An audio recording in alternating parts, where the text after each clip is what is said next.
Hey guys, today I'm going to show you how to make a delicious apricot pastry that's perfect for Easter Sunday brunch.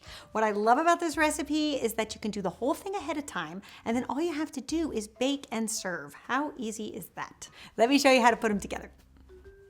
So the day before, you can go ahead and make your pastry cream. So in a medium saucepan, you're going to add 1 cup of milk, 2 tablespoons of sugar, and 1 vanilla bean pod that you have cut down the middle and scraped of its seeds, and you can throw the pod in as well. So you just want to simmer this just until the vanilla beans start to rise to the surface and you see all the little seeds. Then you can fish out the pod and allow that to cool. Then in a large bowl, you want to add 2 egg yolks and 2 tablespoons of cornstarch. And you can whisk that up all together and you will see it'll start to create a really nice yellow paste. Then you slowly want to pour in the milk a little bit at a time, whisking all the while, just until everything is combined and smooth. Then you want to take this mixture and pour it through a fine mesh sieve into a cleaned out sauce pot.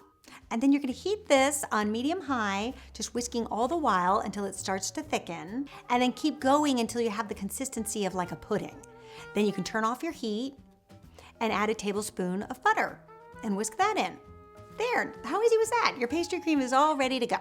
Then you can transfer it to a shallow bowl, and then you immediately want to put your plastic wrap on top. It should be touching the pastry cream, and this will prevent a film from forming, and you can pop it in your fridge overnight.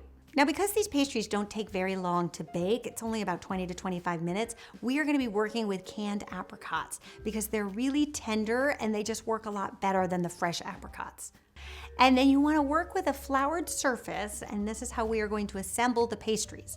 Now, I find that this is even easier if you can get puff pastry sheets already cut to 5x5 squares. And I find the best place to find pre-cut puff pastry is in the Mediterranean markets. Just look in the frozen food aisle. Then you're going to take one of the puff pastry squares, pivot to you so that it's like the shape of a diamond. And then you want to take about 2 tablespoons of the pastry cream and put it in the center. And then you're going to take 2 apricot halves and put them on the ends. Then you want to take a beaten egg and with a pastry brush, just brush this egg wash all the way around the outer perimeter of all the puff pastry that's seen. Then you can take your 2 little corners and meet them in the middle. And you just want to make sure that none of the pastry cream is visible. You only really want to see a little bit of the apricots, maybe half, because the pastry cream will start to brown in the oven and it doesn't look as pretty as just the apricots when it's baked. And then you can fasten these corners with some more egg wash and just make sure you're getting all the outer puff pastry too. And this will create a really nice golden brown color. Then working with a metal spatula, you can just lift these up and transfer them to a baking sheet lined with parchment paper. And you can repeat this process and you'll get about 6 of these pastries.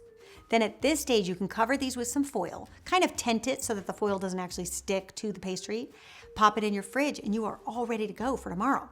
Then moments before your guests arrive, you can preheat your oven to 400 degrees Fahrenheit.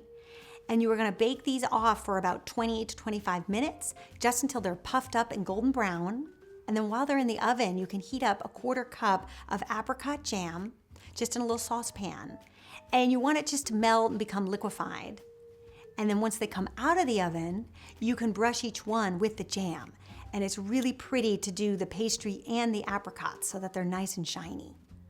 People will think you bought these at a fancy French pastry shop. They will be so impressed when you say that you've made them yourself. Now, to round out your brunch, you could watch my Easter brunch playlist here, and that will show you 5 recipes that would pair beautifully with these little apricot pastries. I'll see you over there.